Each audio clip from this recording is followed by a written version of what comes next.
বন্ধুরা, আজকে আমি আপনাদের সামনে একটি বিষয় নিয়ে আলোচনা করব। এই ভিডিওটি আপনারা লক্ষ্য করে সম্পূর্ণটা দেখুন, তাহলে আপনারা বুঝতে পারবেন। না হলে এক নিমিষে আপনাদের খামার ধ্বংস হয়ে যাবে এবং আপনাদের খামারে যে কয়টা কবুতর আছে সব কবুতর মারা যেতে পারে।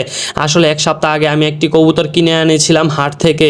তারপর সেই কবুতরটিকে রেস্টে না দিয়ে বা আলাদা করে না রেখে কবুতরটি আমি সরাসরি আমার লফটে নিয়ে এসেছিলাম। তারপর আমার কবুতরের সাথে এই কবুতরটি মিশে যায় এবং তাদের সাথে খাওয়া দাওয়া করতে থাকে এবং মিলেমিশে থাকতে থাকে।